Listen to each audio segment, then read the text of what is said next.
आइए दोस्तों, कैसे हैं आप? उम्मीद करता हूँ आप सब लोग अच्छे होंगे। मैं आज फिर आपके सामने एक नई क्लास के साथ हाजिर हूँ। आज की मेरी क्लास है W3 कंटेनर क्लास। पिछली क्लास में मैंने आपको W3 एस को वेबसाइट के साथ लिंक करना बताया था। आज मैं आपको बताने जा रहा हूँ W3 कंटेनर क्लास। जैसा कि मैंने आपको बताया था कि आप अपने वेब पेज पर गूगल में, ये मैंने आपको पोर्टल के बारे में जानकारी दी थी, W3 एस के पोर्टल पे जाके आप इसे ऑनलाइन पढ़ सकते हैं। ये W3 CSS के बारे में इसमें सारी जानकारी दी गई है।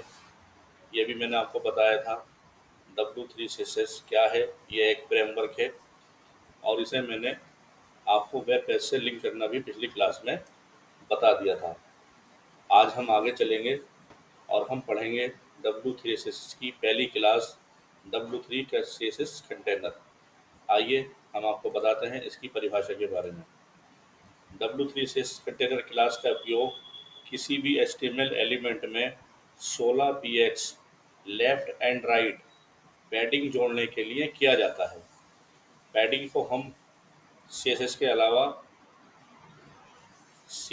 अलावा हम उसे स्टाइल से भी जोड़ सकते हैं।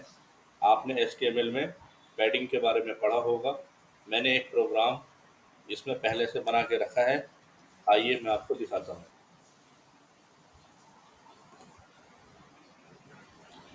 देखिए, ये मैंने HTML में थोड़ी सी कोडिंग पहले से करके रखी है। रीज़न वही है कि आपका समय ना लगे। ये एक HTML कोड मैंने लिखा है। इसमें हमने बॉडी टैग के अंदर एक div टैग का यूज़ करा है।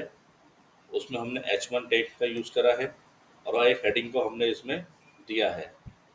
उसके साथ में हमने एक div टैग और लिया है, उसमें भी हमने एक हेडिंग को दिया है और इन दोनों के लिए हमने इसमें इंटरनल CSS की मदद से थोड़ी सी फॉर्मेटिंग करी है। इंटरनल CSS आप जानते होंगे। इंटरनल CSS क्या होती है? जब हम CSS को स्टाइल टैग के अंदर लिखते हैं हेड सेक्शन में, तो वो हमारी क्या कहलाती है? इंटरनल CSS कहलाती है। और चूंकि मैंने यहाँ पे div टैग को 2 बार लिया है, तो इसके लिए मैंने id का भी यूज़ करा है। id के बारे में आप जानते होंगे। id लेने से हमें ये फ़ायदा होता है कि हम दोनों डी के लिए अलग अलग फॉर्मेटिंग कर सकते हैं।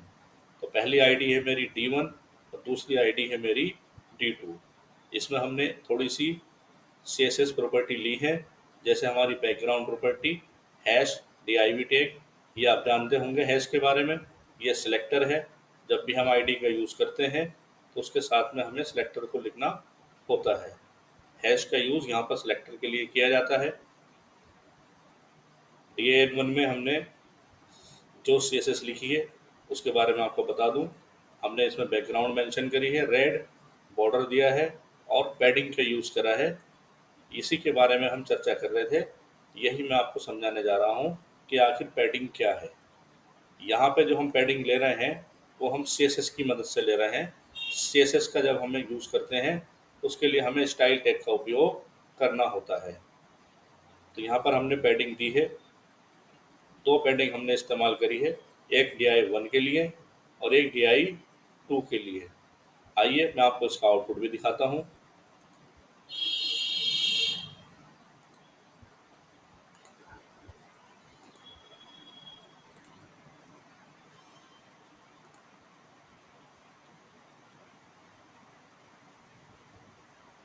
ये इसका आउटपुट है।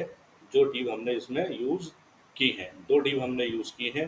पहले डिव में हमने H1 हेडिंग के अंदर ये टेस्ट मेंशन किया है और तीसरे डिव में हमने H1 के अंदर ये टैग मेंशन किया है। बीच में हमने एक इसमें पैराग्राफ टैग का भी यूज़ किया है।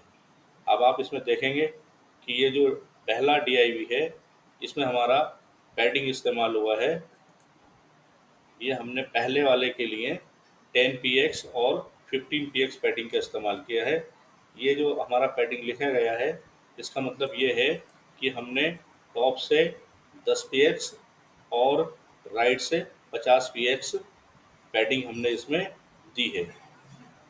दूसरे वाले में जो हमने पैडिंग लिया है इसका मतलब ये है कि हमने टॉप से 20 और राइट से 50 और उसके बाद बॉटम से 30 और लेफ्ट से 50 px पैडिंग हमने इसमें दी है। इसीलिए यहाँ पे जो आपका आउटपुट है ये इस प्रकार से दिखाई दे रहा है। ये आपका पहले वाले में टॉप से और राइट से प्रॉपर्टी में मेंशन है और ये आपका दूसरे वाले में टॉप से, बॉटम से, लेफ्ट से और राइट से भी हमने पैडिंग दी है। तो दोस्तों, आपको समझाने का उद्देश्य ये है, यहाँ पर जो हमने पैडिंग का यूज़ करा है, उस पैडिंग के लिए हमें अपने HTML कोड में स्टाइल टैग का इस्तेमाल करना पड़ा है। बिना स्टाइल के हम यहाँ पर पैडिंग मेंशन नहीं कर सकते। अब यही काम हम W3CS में किस प्रकार करेंगे, आइए देखते हैं। एक दूसरा मैंने प्रोग्राम बनाया है।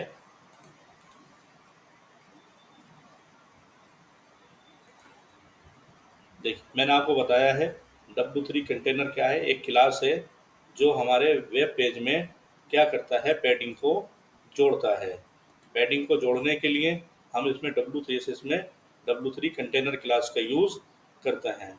ये हमारे वेब पेज में लेफ्ट और राइट से 16 px की पैडिंग को जोड़ देता है। आइए मैं आपको दिखाता हूँ कैसे। ये मैंने एक कोड लिया है, इसके अंदर मैंने ये लिंक आपको बताया था, W3CS का लिंक है। इसे आप कॉपी पेस्ट करके यहाँ रख सकते हैं और उसके अंदर मैंने ये 2 डिव का इस्तेमाल किया है। पहला वाला जो डिव है उसमें मैंने कोई भी क्लास इस्तेमाल नहीं करी है।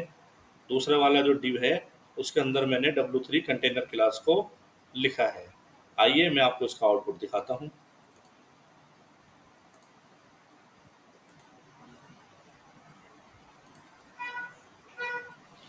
देखिए, ये पहला वाला H1 टैग है।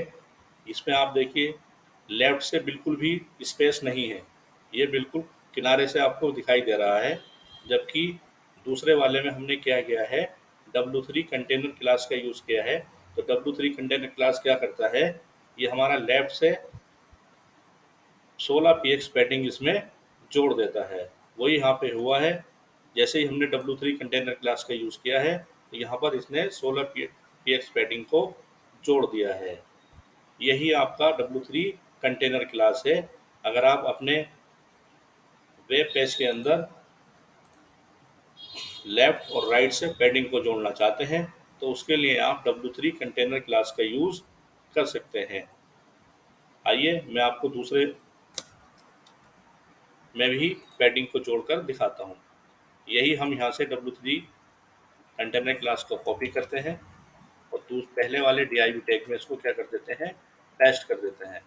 अब हम इस फाइल को सेव करते हैं और दोबारा अपने वेब पेज पर जाके इसको रिफ्रेश कर लेते हैं। देखिए, यहाँ पर भी देखिए, तो ये पहले वाले में भी हमने W3 कंटेनर क्लास को जब लिख दिया है तो यहाँ पर भी इसने लेफ्ट से 16 px पैडिंग को जोड़ दिया है। पी टैग के अंदर हमने W3 कंटेनर क्लास का यूज़ नहीं किया है, इसलिए इसमें कोई भी पैडिंग जुड़ी हुई नहीं दिखाई दे रही है। W3 कंटेनर क्लास का उपयोग कलर, फॉन्ट, अलाइनमेंट, पैडिंग और मार्जिन के साथ में भी किया जा सकता है। अगर आप देखना चाहते हैं कि W3 कंटेनर क्लास का use colour, font, alignment, padding और मार्जिन के साथ में कैसे होता है, तो आप मेरे वीडियो को सब्सक्राइब कीजिए, लाइक कीजिए, शेयर कीजिए और मेरे साथ जुड़े रहिए। मैं अगली क्लास में आपको इन सब के बारे में बताऊंगा। नमस्कार, खुश रहिए।